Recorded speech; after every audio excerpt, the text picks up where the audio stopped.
আমাদের থেকে বেশি ওদের কষ্ট।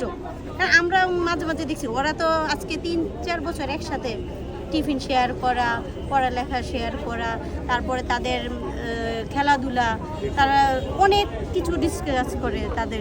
আমাদের থেকে বেশি ওরা কষ্ট পাচ্ছে। এই আপনার মেয়ে অল্পর জন্য বাঁচছে, আসলে যদি থাকতো তো হয়তো বা আমরা মানে আমার এরকম মেয়েকে আমি প্রায় আমরা যেহেতু গণবসতি এলাকায় শহরের মধ্যে থাকি, আমাদের বাচ্চাদেরকে সময় দিতে আমাদের হয়, তাই আমরা স্কুল টাইমে বেশিরভাগ আমরা বাচ্চাকে স্কুলে রাখি, 5 মিনিট 10 মিনিট ওদের খেলা করে পরে আমরা বাসায় নিয়ে যাই। ঠিক আছে, অধিকাংশ গার্ডিয়ান এমনও করে, যেমন কিছু গার্ডিয়ান আছে এই টাইমটা একটু লেট করে আসে যে বাচ্চাটা একটু খেলাধুলা করুক। ঠিক আছে, আমি ওই দিনকালে লেট করি না, আমি চলে আসছি, ইভেন আমি দেরি করি না, আমি নিজে দাঁড়ায় বাচ্চাকে খেলাধুলা করায় নিয়ে যাই। ওই দিনকালে আমার শরীর ভালো ছিল না, আমি এই জন্য তাড়াতাড়ি চলে গেছি। আমার থাকলে এই জায়গায় থাকলে কেমন পরিস্থিতি হতো কি মনে করেন আপনি? আমি মনে করি আমি যে জায়গাটা থাকি, ওই আমার বাচ্চা যে জায়গাটা খেলাধুলা করে, আমরা তো এখন ওই সেকশনে চলে গেছি।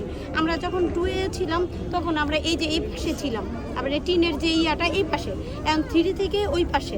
তা আমরা যে জায়গায় থাকি, আমরা গার্ডিয়ানরা যেন দাঁড়ায় থাকি, ওই জায়গাটাই অ্যাক্সিডেন্ট হয়েছে। এখন আমি যদি এই জায়গায় থাকতাম তাই আমার কি অবস্থা হইতো, আমার বাচ্চার কি অবস্থা হইতো, এটা আসলে মুখে বলার ভাষা নেই। এখানে আপনাদের দোয়ায়, ময়মুরবির দোয়ায়, আল্লাহ রসুলের দোয়ায় আমরা সুস্থ আছি, আলহামদুলিল্লাহ। কি সরকারের কাছে কি দাবি করবেন? আসলে সরকারের কাছে আমার একটা দাবি যে এই ধরনের প্লেন প্রতিপন্ন প্লেনগুলা যেন অনুমতি না দেয় চালানোর জন্য।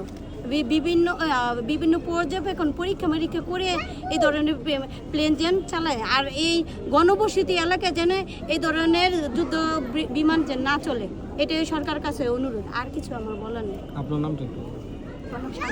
ওর নাম কি? মারিয়াম ভুইয়া।